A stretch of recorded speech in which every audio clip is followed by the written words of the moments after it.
This video teaches you search theory in the context of unemployment problem. Traditional theories of aggregate employment and output can broadly be classified into two categories, namely neoclassical monetarist theories and the Keynesian theories.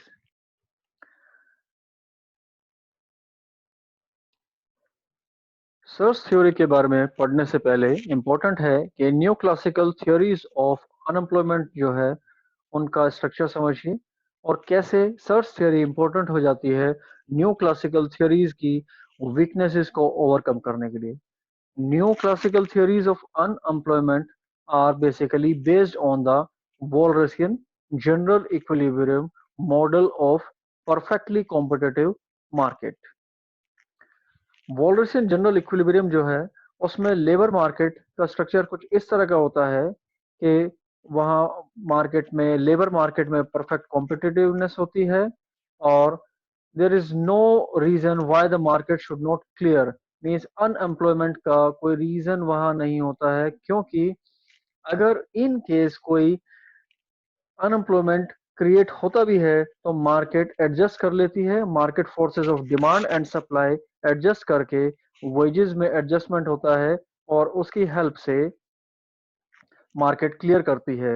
यानी there should not be any unemployment, और अगर कोई unemployment होता भी है neo classical theories में तो वो वॉलंटरी अनएम्प्लॉयमेंट होता है। If there is unemployment in the Walrasian labour market, unemployed workers would immediately bid down wages. तो अगर इन केस कोई अनएम्प्लॉयमेंट क्रिएट होता भी है एक वॉलरेसियन लेबर मार्केट में, तो जो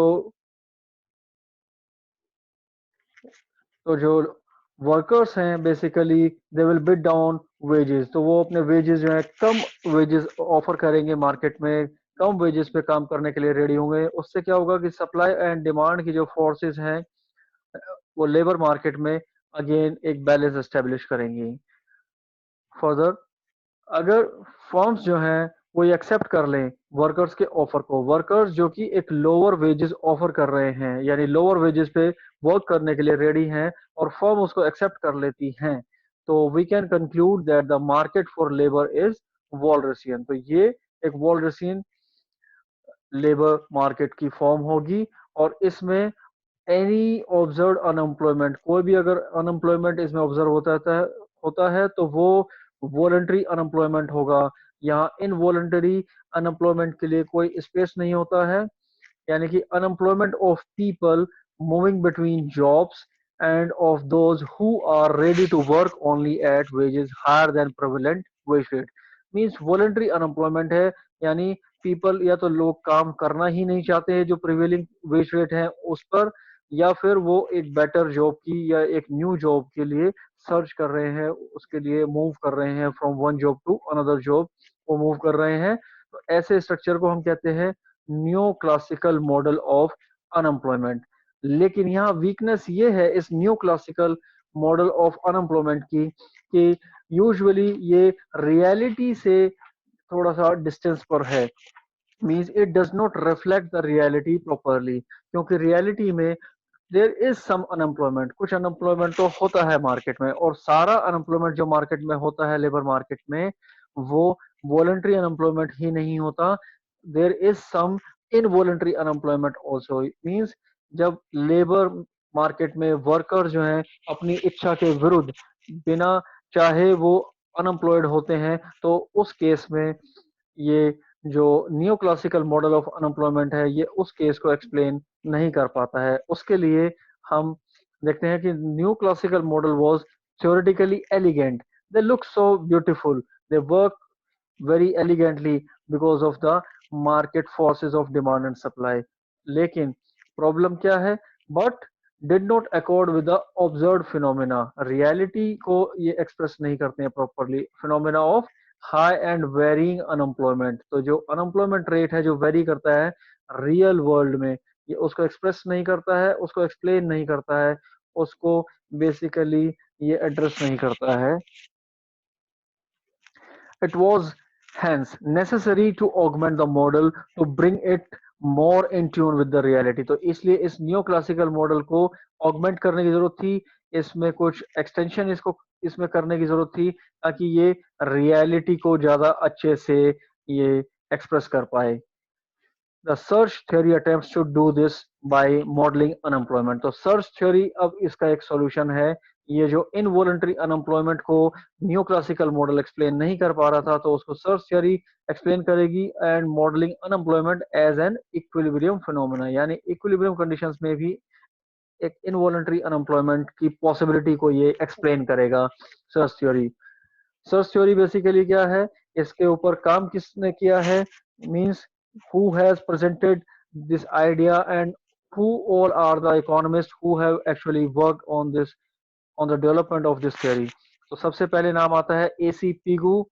एसी पिगू ने जो दो वर्ल्ड वॉर हुई है उनके बीच का जो पीरियड था उसमें अपनी थ्योरी दी है। सर्च थ्योरी बेसिकली उनके वर्क में रिफ्लेक्ट होती है।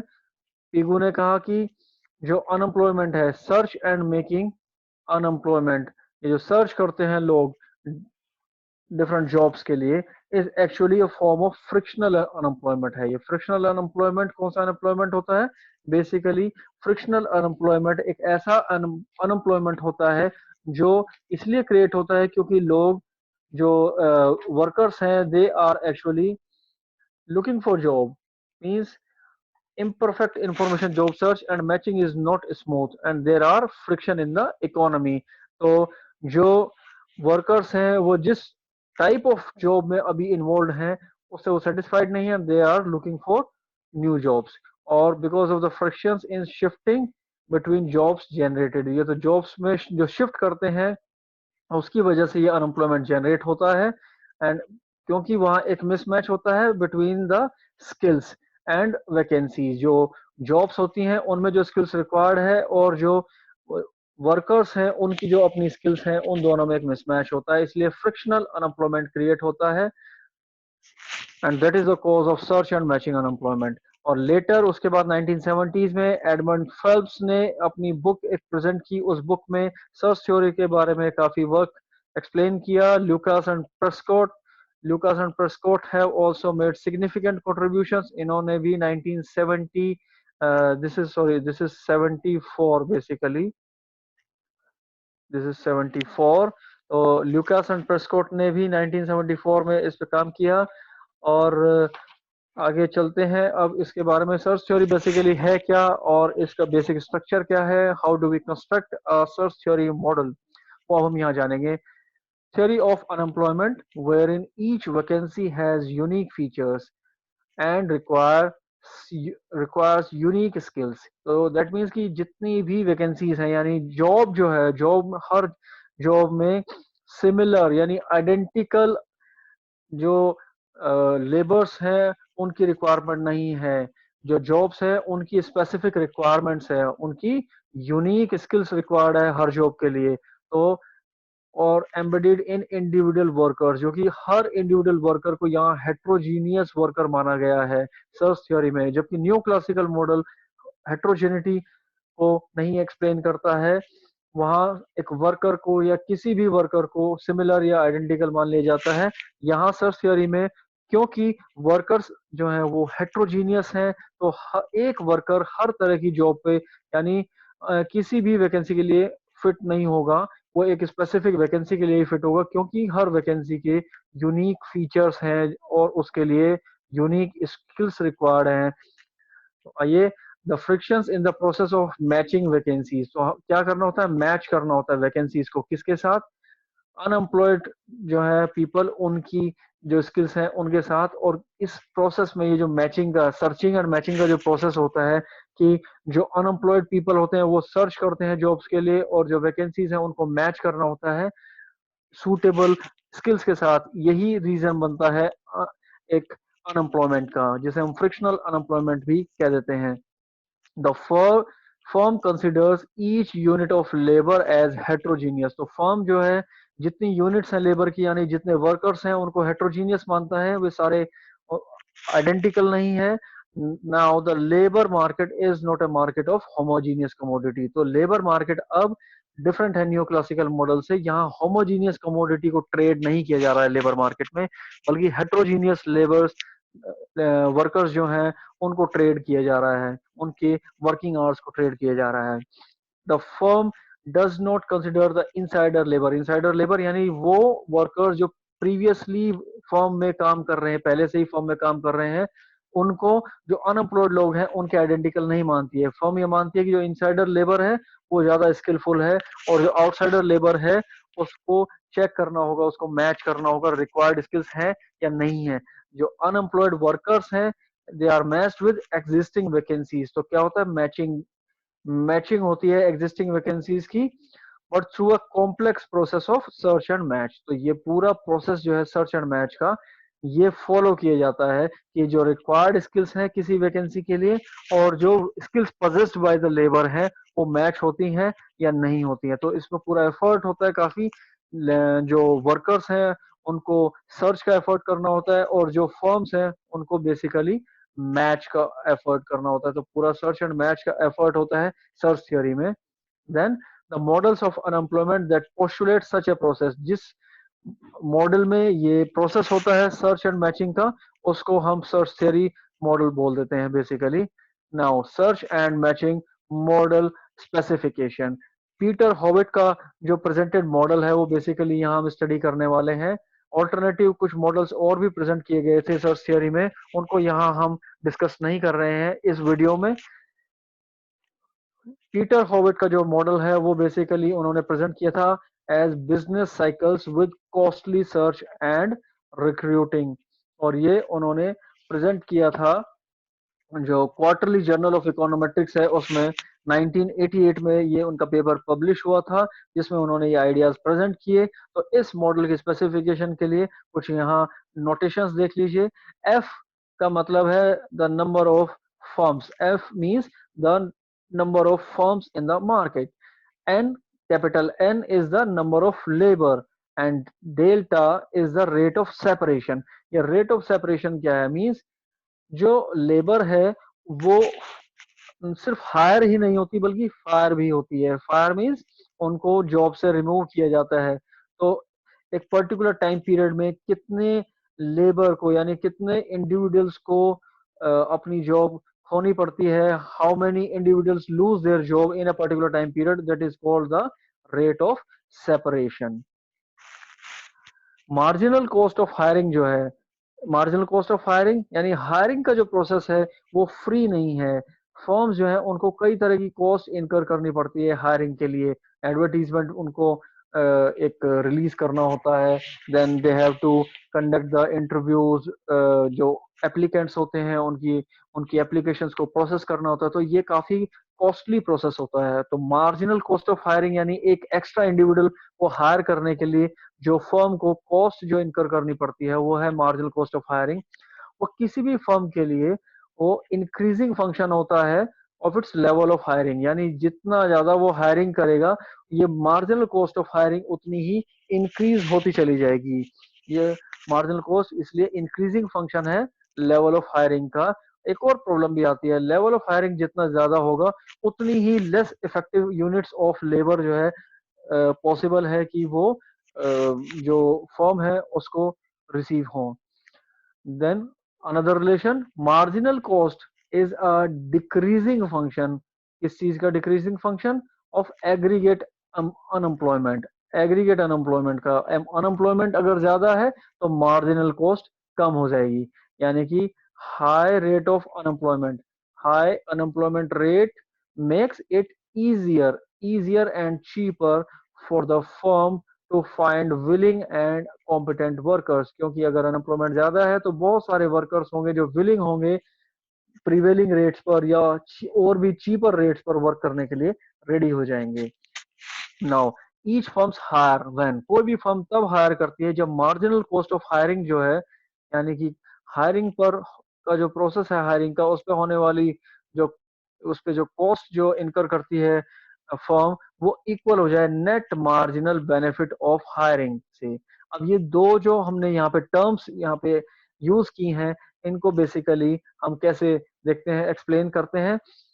Marginal net marginal benefit of hiring को समझने से पहले हमें ध्यान देना होगा मार्जिनल वैल्यू पर। मार्जिनल वैल्यू क्या है? बेसिकली किसी भी वर्कर की जो मार्जिनल प्रोडक्ट होती है, किसी भी वर्कर का जो मार्जिनल प्रोडक्ट होता है उसकी प्रेजेंट वैल्यू, क्योंकि मार्जिनल प्रोडक्ट तो एक लंबे पीरियड तक वो डिलीवर करेगा कंपनी को या फर्म को। तो अगर सपोज वो टी टाइम पीरियड तक वर्क करता है किसी फर्म के साथ, तो वो टी टाइम पीरियड्स में कुछ मार्जिनल प्रोडक्ट डिलीवर कर रहा है फर्म को, उस मार्जिनल प्रोडक्ट की वैल्यू होगी। उस पूरी वैल्यू को अगर हम उस जो एक्सपेक्टेड वैल्यू है उसकी अगर हम प्रेजेंट वैल्यू फाइंड आउट कर लें, यानी कि time period 1 2 3 4 5 to T time periods में जितनी जितनी वो अपनी मार्जिनल प्रोडक्ट डिलीवर करेगा उसकी प्रेजेंट वैल्यू। और एक्सपेक्टेड क्यों? क्योंकि अभी तक वो डिलीवर नहीं हुआ, तो एक्सपेक्टेड प्रेजेंट वैल्यू को अगर हम कैलकुलेट करें तो वो बेसिकली मार्जिनल वैल्यू होगी।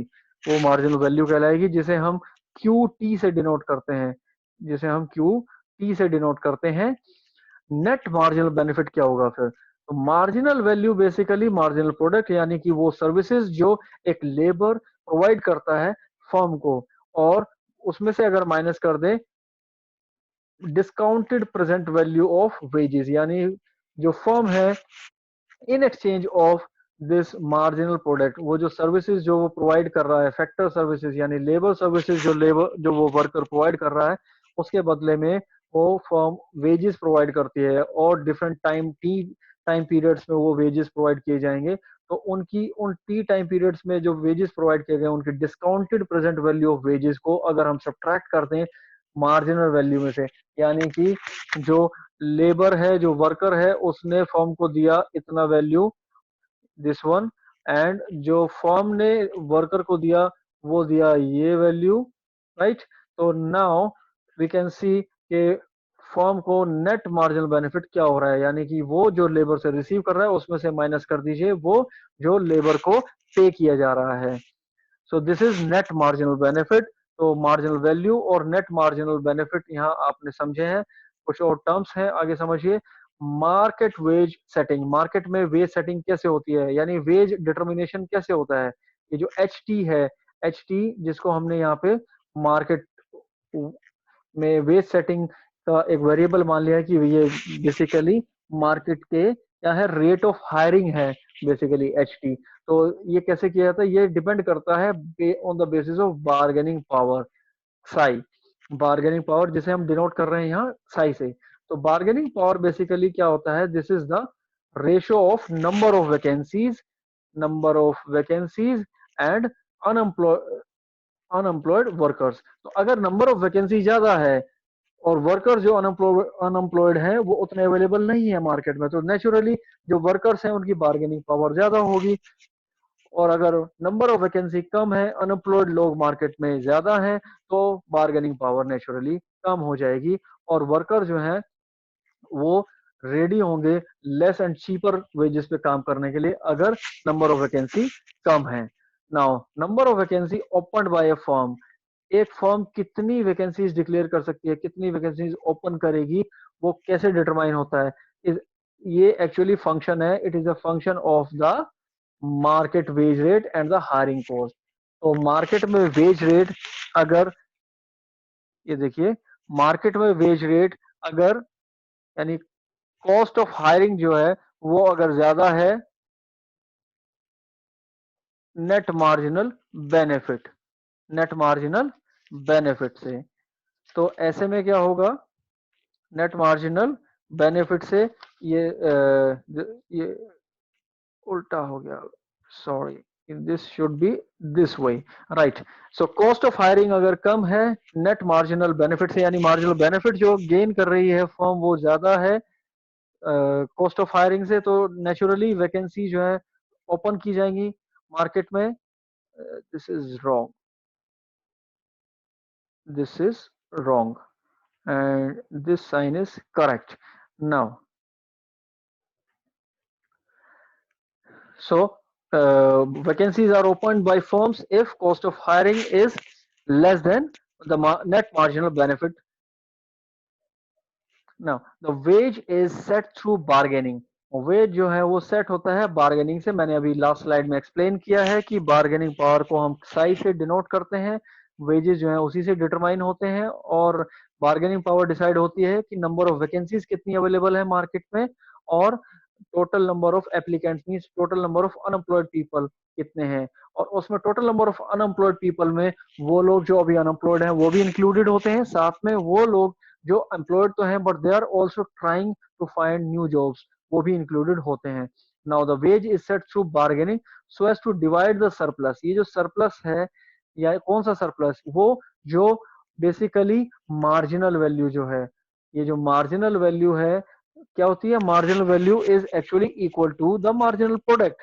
मार्जिनल प्रोडक्ट किसी भी लेबर का जो कि वो डिलीवर करता है एज ए फैक्टर सर्विस किसी भी कंपनी में या किसी फर्म में काम करते हुए, तो जो मार्जिनल वैल्यू है उसको डिवाइड करना है, उस सरप्लस को, उस वो पूरा जो जॉब प्रोसेस है, जो लेबर डिलीवर कर रहा है, उससे जो आउटपुट प्रोड्यूस हो रहा है, वो जो सरप्लस प्रोड्यूस हो रहा है उसको डिवाइड करना है वर्कर एंड फर्म के बीच में। और ये जो डिवीजन है ये डिपेंड करेगा कि जो बार्गेनिंग पावर है वो कितनी है।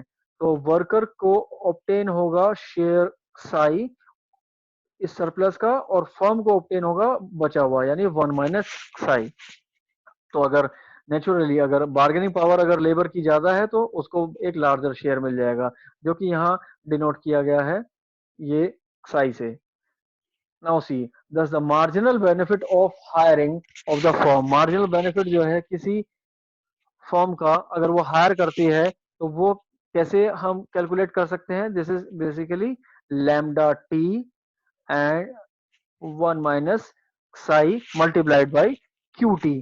क्यू टी क्या है, basically Q T is the marginal value, Q T है मार्जिनल वैल्यू। तो इस मार्जिनल वैल्यू का 1 - साई शेयर जो है, इतना फ्रैक्शन जो होगा वो बेसिकली मार्जिनल बेनिफिट होगा किसी फर्म का। और मार्जिनल बेनिफिट से अगर हम माइनस कर दें मार्जिनल बेनिफिट से कॉस्ट ऑफ हायरिंग को, तो हमें मिल जाता है net benefit. Net marginal benefit उससे अचीव होता है। और यहाँ देखिए रेट ऑफ हायरिंग जो कि हमने एच टी से हमने यहाँ पे इसको डिनोट किया था, ये actually it is determined by equating the marginal benefit of hiring with marginal cost of hiring. तो अगर मार्जिनल बेनिफिट ऑफ हायरिंग और मार्जिनल कॉस्ट ऑफ हायरिंग किसी पर्टिकुलर रेट पर अगर वो इक्वल हो रहे हैं तो उस रेट पर फर्म हायरिंग करती है लेबर की। नाउ सिग्निफिकेंस क्या है इस सर्च थ्योरी का। The search theory is an attempt to bring realism. तो जो रियलिज्म जो मिसिंग था न्यू क्लासिकल मॉडल में, न्यू क्लासिकल मॉडल में रियलिज्म क्यों मिसिंग था, क्योंकि वो अनएम्प्लॉयमेंट को सिर्फ ये मानते थे कि अनएम्प्लॉयमेंट पॉसिबल है तो वॉलंटरी अनएम्प्लॉयमेंट, और इनवॉलंटरी अनएम्प्लॉयमेंट पॉसिबल नहीं है, क्योंकि मार्केट फोर्सेज जो है they are capable enough to overcome any involuntary unemployment. Labour जो है वो एक लोअर वेजेस पर एग्री करेंगे, और उस लोअर वेजेस पे अनएम्प्लॉयमेंट होगा नहीं मार्केट में। Now, the unemployment that arises when a person quits a job to have more time to look for a better job, और तो या तो कोई पर्सन जो है वो अपनी जॉब छोड़ दे टू हैव मोर टाइम, वो चाहता है कि उसको जॉब छोड़ने पर और ज्यादा टाइम मिल जाएगा जिससे कि वो और एक बेटर जॉब ढूंढने के लिए उस टाइम को स्पेंड करे।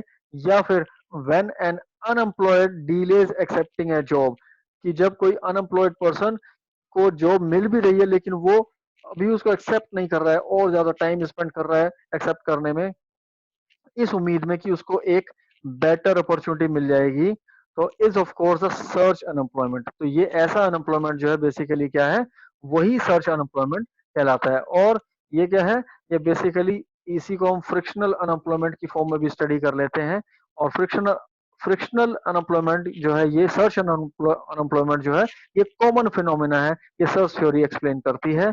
इसके अलावा जो अनएम्प्लॉयमेंट बेनिफिट्स जो दिए जाते हैं किसी भी इकोनॉमी में, सर्च थ्योरी बताती है कि अगर अनएम्प्लॉयमेंट बेनिफिट्स को इंक्रीज कर दिया जाएगा तो लेवल ऑफ अनएम्प्लॉयमेंट जो है इंक्रीज हो जाएगा इकोनॉमी में। क्यों, क्योंकि अब ज्यादा लोग इस हायर अनएम्प्लॉयमेंट बेनिफिट के कारण अब ज्यादा लोग जॉब करने से दूर रहेंगे, वो सर्च में ज्यादा टाइम स्पेंड करेंगे, क्योंकि उनको पता है they can survive. Survive without any job, क्योंकि उनको अनएम्प्लॉयमेंट बेनिफिट तो मिल ही रहा है, अनएम्प्लॉयमेंट बेनिफिट तो मिल ही रहा है, इसलिए they will keep on searching for a better job. तो सर्च का जो टाइम पीरियड है वो लंबा होता चला जाएगा और वो क्विट भी करेंगे करंट जॉब को इजीली। तो इसलिए significance of search job theory जो है ये एक्सप्लेन करती है कि जो अनएम्प्लॉयमेंट बेनिफिट्स हैं वो बहुत ज्यादा इंक्रीज नहीं किए जाने चाहिए। So that is all in this video. Thank you.